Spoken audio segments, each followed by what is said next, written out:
सास, माँ, बहू और बेटी।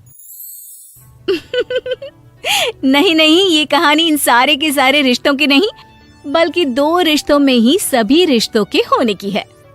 अरे बहू, मेरे और तेरे ससुर जी की रोटी मत बनाना, मैं बना लूंगी, दिन तक ठंडी हो जाती है। बहू जो कि एक वर्किंग लेडी थी। नहीं नहीं माँ जी, मैं अच्छे से कपड़े में लपेट देती हूँ ना, आप क्यों मेहनत करेंगी, माइक्रोवेव में गर्म कर लेना। अरे नहीं बहू, मेहनत मत कर, वैसे भी ऑफिस में कम मेहनत होती है क्या, जा रहने दे। लेकिन बहू मानती नहीं, वो सास ससुर की रोटी बना कर ही जाती है। दोपहर में खाने के वक्त ससुर जी कहते हैं, अरे बहू को रोटी बनाने के लिए क्यों मना कर दिया, क्या हो गया, ठंडा ही तो खाते आए हम लोग हमेशा से। अरे वो क्या है ना, सुबह ऑफिस जाती है, घर का सारा काम करने में वक्त लग जाता है, अरे थकती है वो अलग, तो मैंने सोचा बहाने से ही थोड़ा कम काम करवाऊं। ससुर मुस्कुरा रहे होते हैं। ये तो अच्छा है, बहू को समझना जरूरी है। वक्त बीत रहा था, घर में सब खुश थे कि एक दिन, माँ जी आप शाम को थोड़ा टहलने निकला करें, घर पर रह रहकर हड्डियां जाम होती है, पापा को भी ले जाया करिए, मैं वक्त पर तो आ जाती हूँ।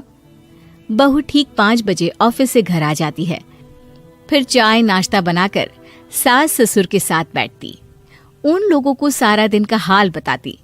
रात को पति घर आता है। क्या बात है बेटा, ऑफिस से आकर कभी हम लोगों के साथ भी बैठा कर।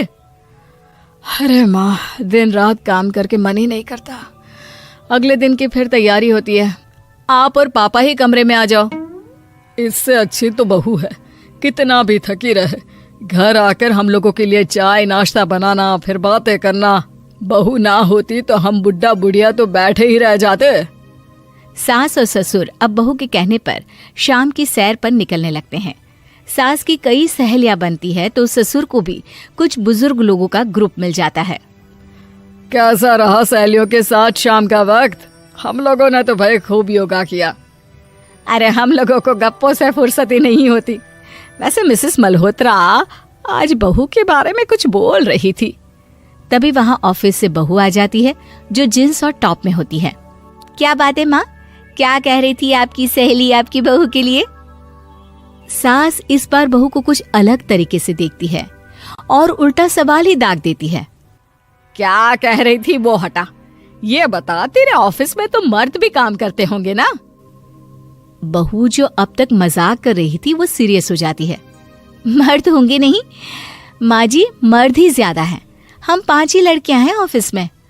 अरे तो अच्छा लगता है क्या ऐसे कपड़े पहनती हो? कल से तुम ना साड़ी पहनकर ऑफिस जाना, और हाँ, शाम का नाश्ता थोड़ा जल्दी बनाया करो, नाश्ता बनाकर बाद में ही ऑफिस के कपड़े चेंज करने जाना। बहू को समझ में नहीं आता कि सास को हो क्या गया है, लेकिन वो कुछ नहीं कहती, सीधे किचन में जाकर चाय नाश्ता बनाती है और सास ससुर को दे देती है।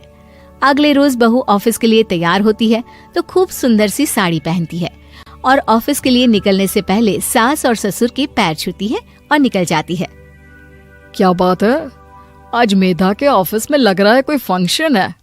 अच्छा, पता नहीं, मुझे तो बताया नहीं, वैसे तो सारी बात करती रहती है। अरे देखा नहीं कैसे साड़ी पहनकर जा रही थी?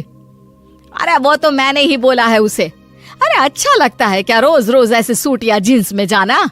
बहू हो, बहू बनकर रहो। और आप भी ना मेधा मेधा मत किया करिए, बहू बोला करिए, सर पर चढ़ जाएगी तो दिक्कत हो जाएगी। सास अब बहू को बहू जैसा रखने लगती है, हर बात पर रोका टोकी, हर बात पर ताने। क्या बात है, आजकल लेट आ रही है ऑफिस से? अरे चाय के लिए भी देर हो जाती है, हम लोग फिर पार्क में भी देर से पहुंचते हैं।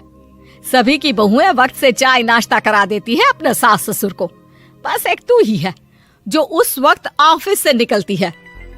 माँ जी, वो एक रास्ता पुलिस वालों ने न जाने क्यों बंद कर रखा है, जिसके कारण ट्रैफिक ज्यादा हो जाता है। मैं कोशिश करूंगी कल वक्त से पहले ही निकल जाऊं।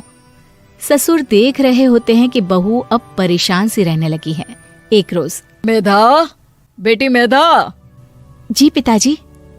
बेटा देख जरा कौन सी टी शर्ट अच्छी लग रही है। वो क्या है ना, शाम को सब बदल बदल कर टी शर्ट पहनते हैं, मैं भी सोच रहा हूँ कि आज कुछ अच्छा सा पहन कर जाऊं। हाँ पिताजी, ये सही है। ये लाल वाली ना बहुत जचेगी आप पर। मेरे पापा पर भी डार्क रंग बहुत जचता है। क्या चल रहा है? अरे ससुर के सामने घूंघट तो छोड़ो, ऊपर से रंग बताया जा रहा है टी शर्ट का। अरे बहू, कोई संस्कार दिए नहीं है क्या तेरी माँ ने? बहू इस बार बहुत निराश हो जाती है। वो वहां से तुरंत अपने कमरे में चली जाती है। अब बहू घर का सारा काम करती, ऑफिस जाती, लेकिन साड़ी और सर पर पल्ला लेकर। एक बार पड़ोसन उनके घर आती है। वाह सुमित्रा बहन, बहू का तो रूप ही बदल दिया। ठीक किया, बहू बहू जैसी ही अच्छी लगती है। अच्छा चलती हूँ मैं। पड़ोसन के जाने के बाद सास बड़ी अकड़ के साथ कहती है, देखा मेरा कमाल, कैसे मैंने मेधा बहू को कंट्रोल में कर लिया। अब बारी ससुर के बोलने की थी। हाँ सुमित्रा, बिल्कुल ये काम तो किया है तुमने, लेकिन कभी सोचा क्या खो दिया? क्या खो दिया? मैंने तो कुछ नहीं खोया जी। खोया है, पहले बहू जब ऑफिस जाती तुम्हारे पैर छूकर तुम्हें गले लगाती, लेकिन अब सिर्फ पैर छूती है। हाँ जी, ये बात तो आप ठीक बोल रहे हैं।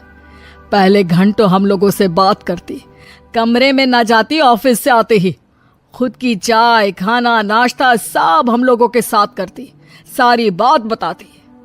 लेकिन क्या तुम्हें पता है, बहू की तबीयत खराब चल रही है, वो माँ बनने वाली है। ये बात मुझे बेटे ने बताई कि तुम्हें बता दूं। अब सास की आंख में आंसू थे। वो समझ गई थी कि लोगों के कहने में आकर उसने क्या खो दिया। शाम को बहू घर आती है तो माँ किचन में पकोड़े तल रही होती है।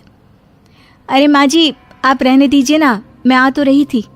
अरे नहीं, जा तू चेंज कर ले, मैं नाश्ता और चाय टेबल पर ही लगा रही हूँ मेधा। सास के मुंह से अपना नाम सुनकर बहू को बहुत अच्छा लगता है। माँ जी, कोई गलती हो गई है क्या? मेरे होते हुए आप काम करे, ये ठीक नहीं है। संस्कारी और समझदार बहू सास को माँ समझती है, लेकिन सास की बेवकूफी उसे सास ही बनाकर रखती है। बहू, मुझे भी थोड़े संस्कार और समझदार बनने का मौका दे, जिससे मैं भी बहू नहीं बेटी को देखूं तुझ में। और हाँ, मेरा होने वाला पोता क्या कहेगा कि दादी ने तो मेरी माँ को बहुत परेशान किया। बहू सास को गले लगा लेती है। नहीं माँ जी, वो कहेगा कि माँ को तो दादी ने बेटी बनाकर रखा है। Magic Tape